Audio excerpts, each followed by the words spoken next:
He tried to kill me like 3 times. It was a lot of mental abuse and a lot of emotional abuse. Today's topic is a bit on the heavy side. Personal. It's very personal. Oh, it'll give God glory because of his awesome power and ability to deliver.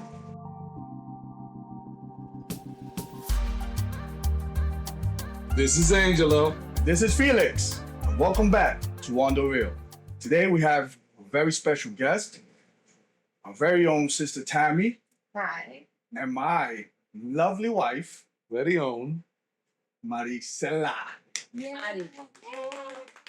Welcome, lady. Welcome You think? to On The Real, girls. How long you been a believer?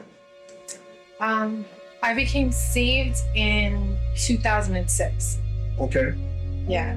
I ended up walking away probably about in 2008. And then came back to my faith in 2016, where I was done jacking my life up. And I just said, you know what, God, I'm done doing it my way. I tried it and I keep failing and I need you. And Mari, when was the first time you? Well, I grew up in church. Yes. So all my life I was in church. But when I was 18, my mom fell away and we followed. I was with my kid's father for 13 years. He was abusive. I left him and I jumped into this relationship. And I stopped going to church because of the guy. No, I've done that. So, They pull you away. correct. So that's how everything started. And I tried to go back in 2000, but it didn't work out. I left God again. And in 2010, it's when I hit rock bottom and I said, no, from now on, no more games. What was it that made you come back into, God's path again? I gave my heart to a stranger. It was a lot of mental abuse and a lot of emotional abuse. Like I went through so much sexual trauma as a child from boys and girls. From the time, like I said, as early as I can remember was 5 until I was about 13, 14. That's crazy. And that shaped a lot of the messed up mindset of being in relationships. My first marriage, I was dealing with a man who never knew his dad, and he had a lot of anger stemming from his lack of solidified household. So he was very much in eggshells relationship. You never knew who you were going to get. Your happiness and your good day relied on them, on who they are and how they're feeling at that time. So the physical started amping up, and I knew that as soon as it started happening in my marriage, between him doing opioids and drinking, that he was building up to it. And I didn't think you can get raped being married. I didn't think that was a thing. And he came home drunk. Like, we haven't even been sleeping in the same bed. It was like, I think it was like 10 months. And I froze because I know how violent and angry he can get. He was hurting the animals in the house. He was punching walls already. He threw things at me. I had bruises from things. He grabbed me once already and slammed me up against the wall. So I saw the progression. So when he forced himself on me, I just froze. Because I said, if you fight, he will kill you. He's drunk and he's violent. And you know the extent of how violent he can get. And the next time we fought, we were saying a lot of hurtful things. He brought my weight into it, because I've always had a weight struggle ever since I was a little kid. So I said to him, so the amount of how much you're gonna love me is gonna depend on what that scale says. He's looking dead in the eyes and said, yep. When I ended up walking away, you know, after the first marriage, I got involved with someone that ended up hurting me just as the same story all over again. And I finally just looked at myself in the mirror and I said, why does this keep happening? You know, why does this keep happening? I knew I needed God because I was falling apart, you know, trying to keep everything together. And I was calling out to him and just kept calling out to him, grabbing my Bible, holding it, falling asleep at night with it on my chest. Like, I need you to protect me. I'm like, I know what I did. I know how I walked away, you know? And I said, but I see you move, and you've been moving, and you've been here this whole time. You were just waiting on me to come back. And the next day I'm at CVS and a woman comes up to the register and it complimented her on her beautiful blue jacket. And she said, oh, I bought it to match my new car. And I was like, oh, you know, God bless you, you know, everything. And she's like, yeah, you know. And then she said to me, I pray with God, you know, Psalm 91. That's all she said. And it stayed with me that whole day, so you're talking about like 8 o'clock in the morning. Right. And I'm there until 10 o'clock at night. So I close and it's 11:30 at night. And I remembered. Something. And I looked it up and I saw it was for protection. And I said, and that's all I've been crying to him at all night long. And I was like, he's speaking to me. And I was like, you know, I'm all in. Like, you got me. Like, I'm done. However it needs to fix this.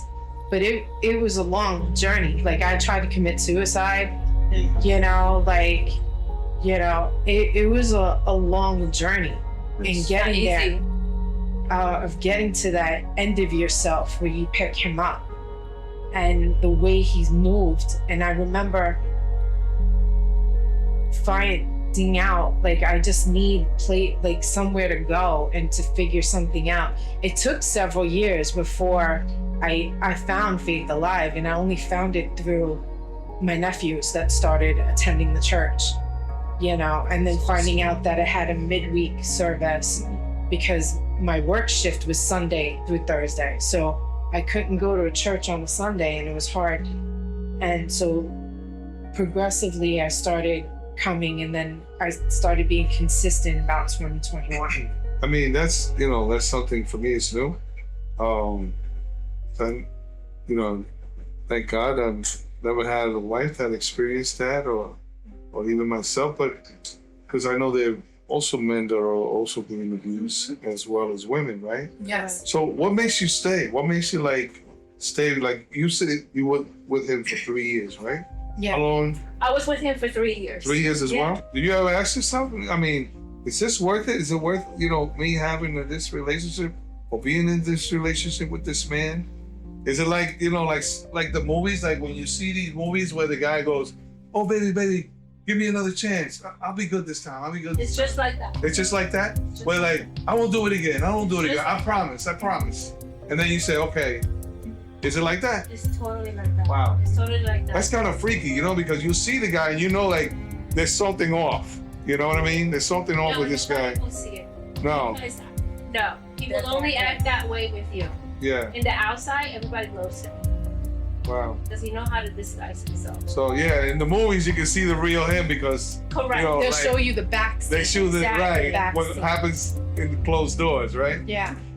That's scary, you know, like when you see people like that, they're like two-faced or like I say multiple personalities.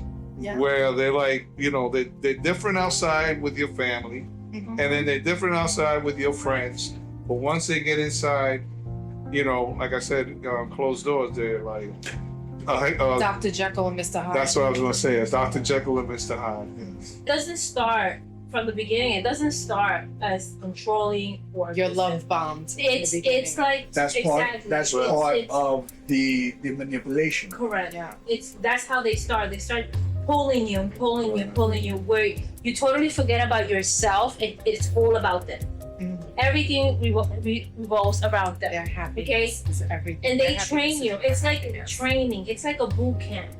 They know what they're doing. So eventually, it's gonna come to a moment where you see yourself. This is getting even worse, but you're so afraid of leaving because he already conditioned you to be afraid of him because they threaten you with your family. Right. They threaten you with yourself. They threaten that you could go to your job.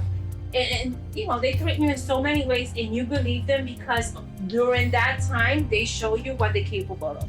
Ultimately, you know who's working behind that person, Oh yeah. right? So Yeah. Right. There is the psychological mindset. Here comes your self-worth Right. and your self-esteem. What if nobody comes after him? What if this is as good as I can get? The fear of letting them go, Mhm. of not knowing if there's anybody else, and the wanting of the Disney fairy tale. See, I was always looking for someone to save me because I, was told so many things like I'm unlovable, you're ugly, you're this, you're that, you're stupid, nobody's gonna love you. When you hear these things over and over and over again, you believe him. you believe it. believe them. Life and death is in the power of the tongue. Because those are the scars that are all over your body And and you can't see it. they keep coming. They keep coming. Keep coming. It's so hard to battle that because they so inside of you that you start to believe them. Even when I was with this person, he started saying to me that I was a lesbian. And I would say, but if I was a lesbian, my family will love me either way. I've heard So that too. if I was a lesbian, I could say it. And he said it so many times that I started thinking, am I a lesbian? And I'm not realizing that I am. So my identity was already destroyed Exactly. by what he was Right. telling me that I was, even though it was not, Right. The devil was using that to question your identity as a woman. Correct. Correct. No, but also Yeah. to help a sexual predator try to turn you out. They try to get you to do things, in the bedroom, things to have you turn out. Would you do a threesome? Would you be with a woman for me? Like, how much do you love me? Would you do this for me? Would you do that for me? Be more freaky, be more this. And they go, oh, babe, I Yeah. love you. I And know I love you. they butter you up. Butter you up. Trying to think that this is for them. This is for the benefit of me showing you how much I love you. That I would do this for you to make you happy. Correct. And they would say these things. Have you ever been with a woman? Are you sure you don't? Are you sure? Are you sure you don't want to be with a woman? Where would you even get that from? Like, Yeah. and all I keep thinking to myself was, is that all I'm worth? I'm just worth what's between my legs. That's all I'm worth. That was the things that were happening. So it's like, here's the predator telling you, like, it's your fault. You feel dirty. You feel dirty. You feel dirty. That you feel love for this person. No. Yeah. There's love there. There's genuine Yeah, love. because they even love though bombed you in the they beginning. love bombed you in the beginning. And So you fell in love want with their representative, Right. You want that. Not the real love. But in the not the real but them. almost at the end, it's not so much the love that keeps you in. It's more the fear. It's now the fear. Well, for me, it was more the rejection. Even though my mom, my dad, they were together when we were growing up, my dad was emotionally absent. Okay, and I was the only daughter. I have 4 brothers, and I was the only daughter, so I didn't have the emotional part of my dad. So that really affected me. Yeah. Where I was trying to find that protection, I was trying to find that love in those type of relationships. So to me, what kept me there was more the fear than the love. Almost at the end, that's where, because I tried to escape and I was already in the car with my kids in the car. And because of fear, I went back inside. And also, it was even harder because he took me away from my family to another state. and I was by myself. And That was my first marriage. and that was, I was there by myself. So, I was there. I found a job, so I was already getting situated in that, in that state. Right. My family didn't know what was happening because I was afraid to let them know. I wasn't able to have communication with my family or anybody, in that sense. Now we're talking a span of just 3 years. Yeah. It's not a 10-year relationship. It's not 20 years that you're with this person and they gradually change. How soon or how quick did you start seeing the change? When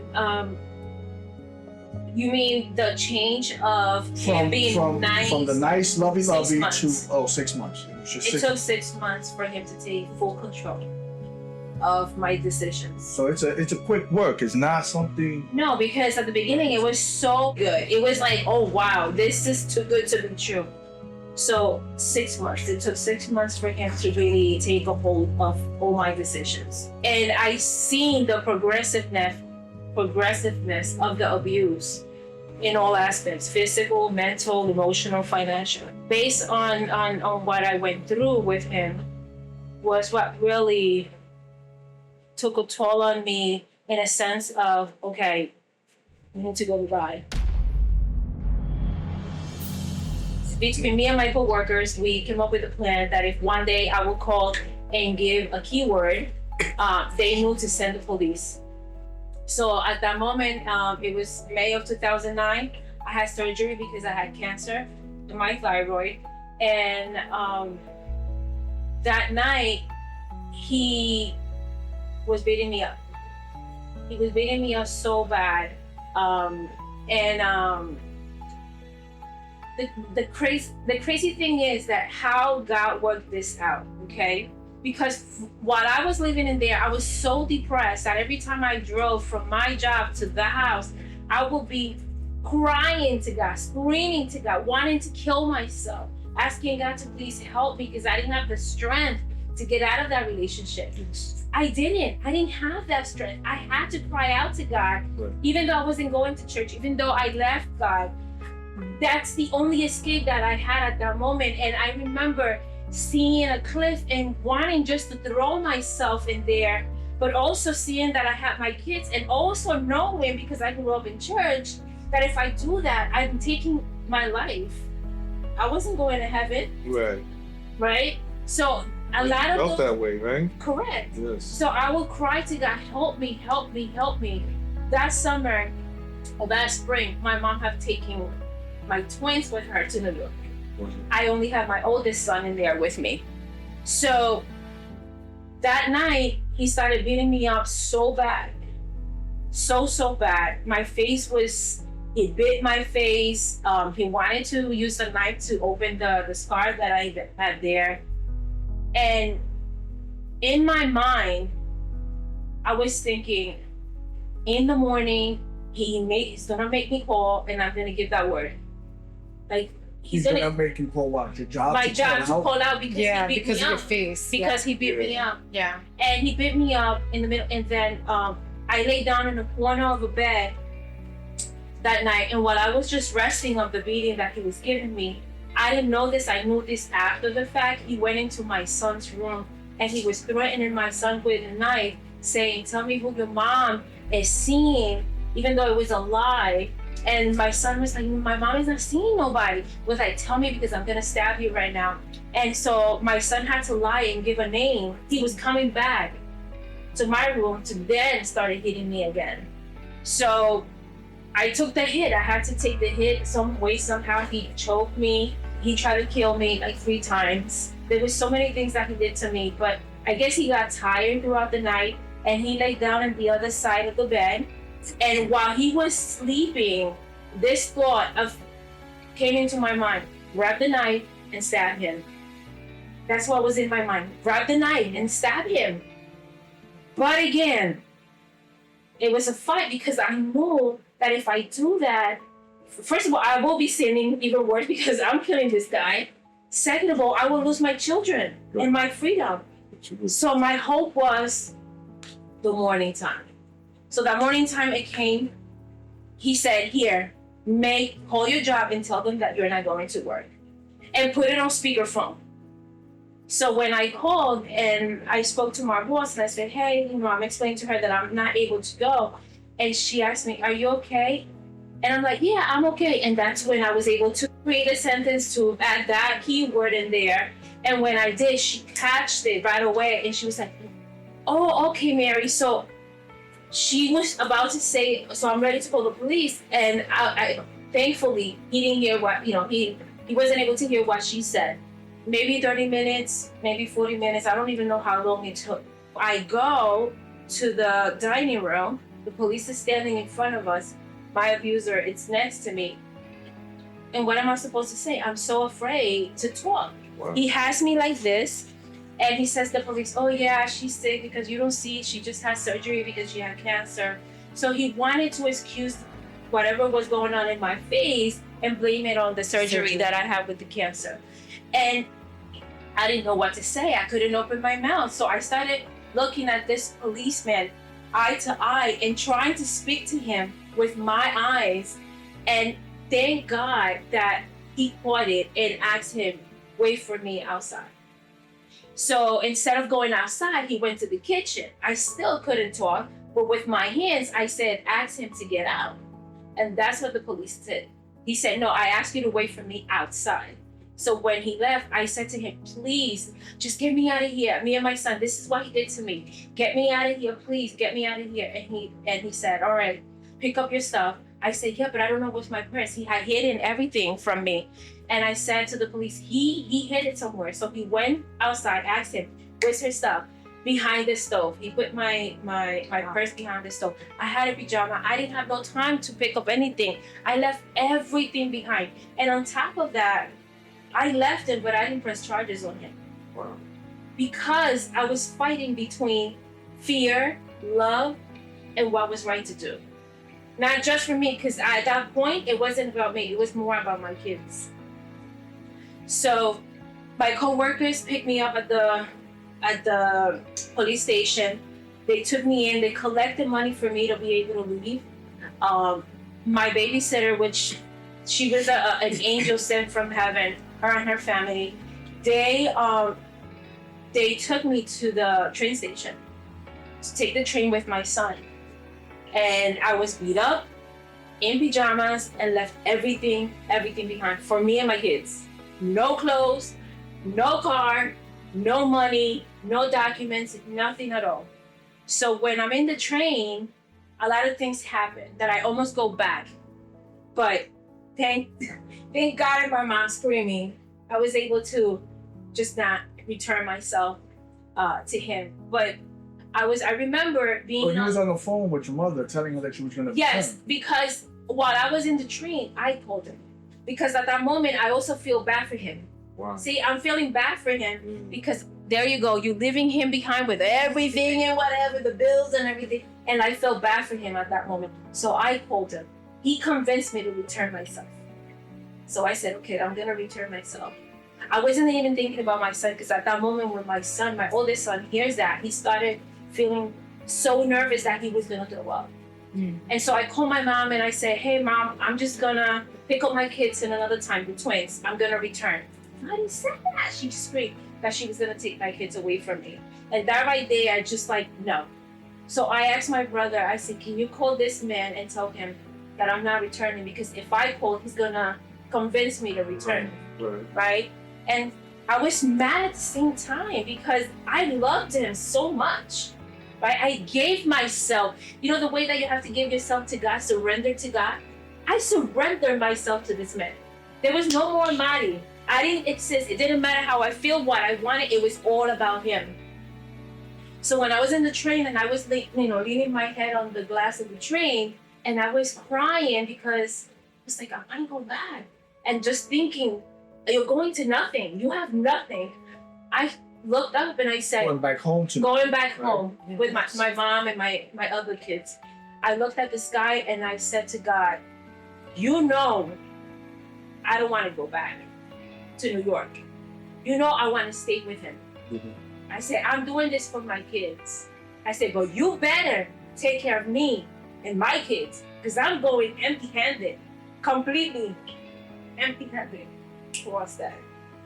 Oh. Cross it. 오늘가을 나를 기억해요. Let me tell you something. It's not easy for someone to make the decision to leave an abusive relationship. It's not easy. It's easy for somebody that it's not In that situation. in that situation to say, but just pick up and leave. It's not easy. It's not just that simple at all. It's hard for someone to leave when you're not educated in that area of abuse, right? Right. So it's hard because you think that, oh, there's nobody out there that can help me.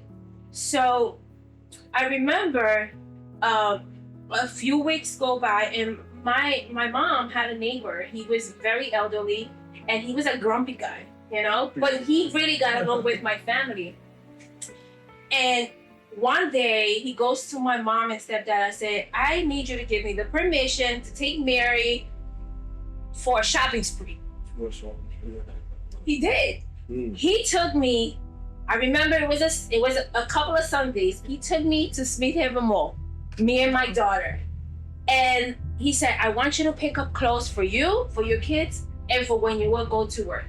Everything was so new to me because I never heard of any brand or experienced anything like that.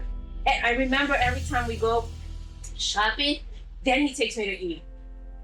Just like that. It was like maybe 3 Sundays on a row. He really, and let me tell you, this guy, he was a very grumpy person. They didn't get along with nobody. But here God heard my prayer on that train and moved his heart to bless me. So those of you who might be thinking, well, you know, 1, maybe it's coincidence. 2, maybe he had ulterior motives. He did not. No, that man really never, from nothing came out of his mouth about anything that will make me think that he wanted more. You know, he wanted something for whatever he was offering me. It was God. Because even to his own children, he was very, you know, he didn't want to. We were stingy. Exactly, very stingy. And I think it's God. God moved that It rod, was hard. yes, to bless That's me it, yeah. and my children. Definitely. And from there, I started looking back and seeing the times that God was present, even though I know he was there. You know what I'm saying? So, yeah, it's possible, but only through God, man, because I could have done that by myself. I couldn't. I could have done that. I do want to mention something. It is also because we have free will.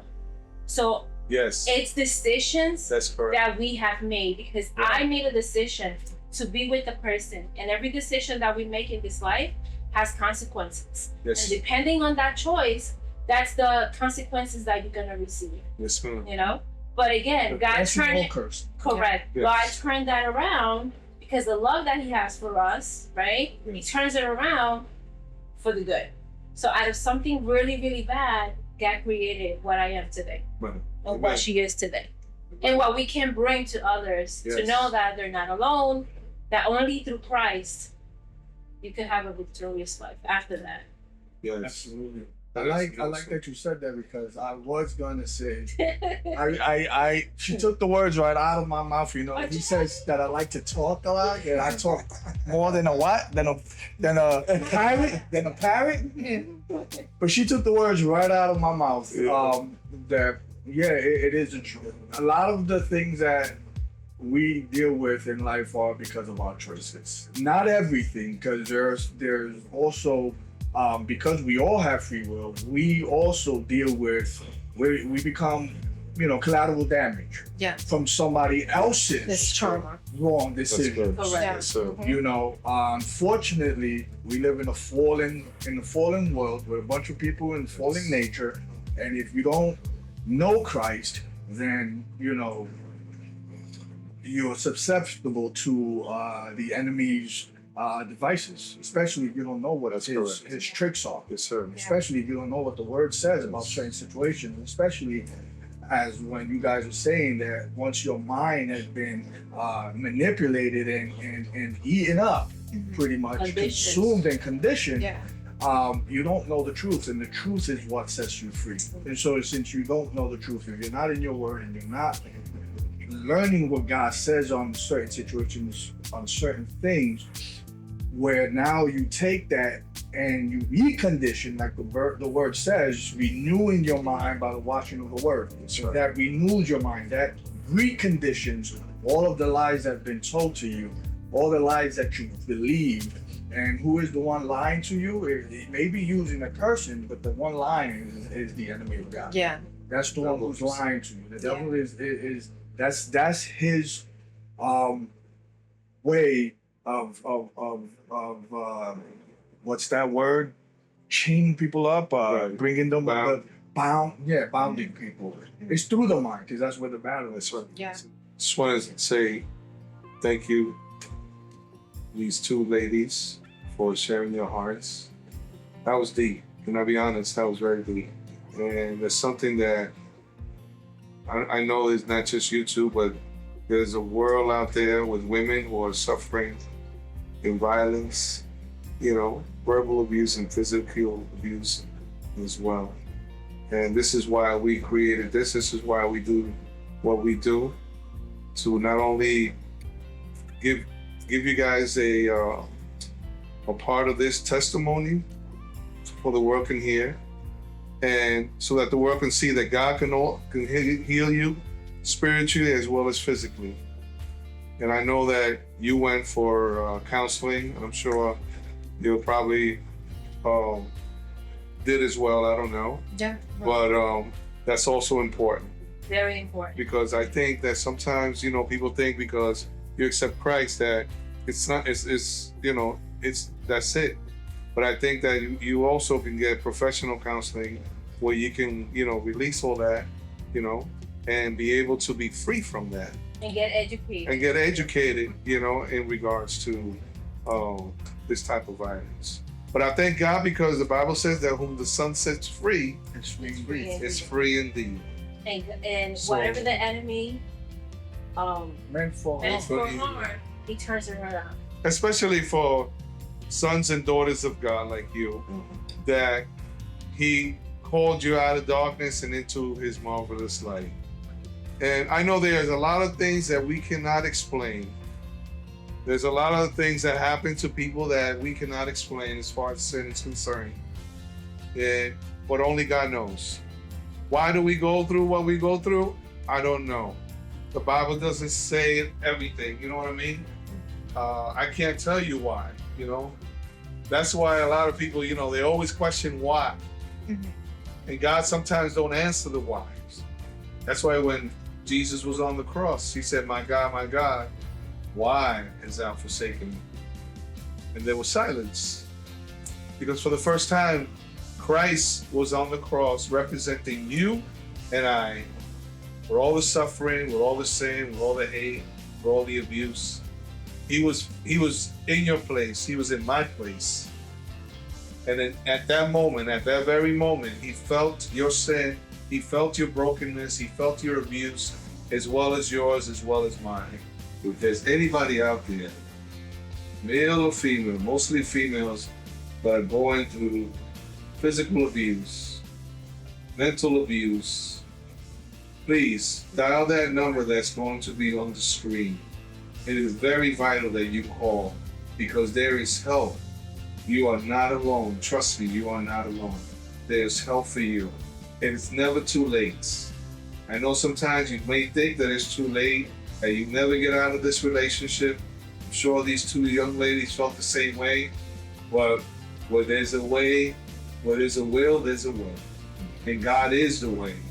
Jesus said the thief comes to steal, to kill, and to destroy. But I've come that you may have life, and life more abundantly. I pray this was a blessing to you, and I pray this was educating to your heart and soul. May God bless your soul. Amen. Thank you for being so honest, being so candid, being so real and open. That was powerful. And I definitely believe that it's going to minister and bless someone. If you were blessed by this video, leave a comment, share this with as many people as you can. Give us a like, subscribe, don't forget to follow. Be blessed.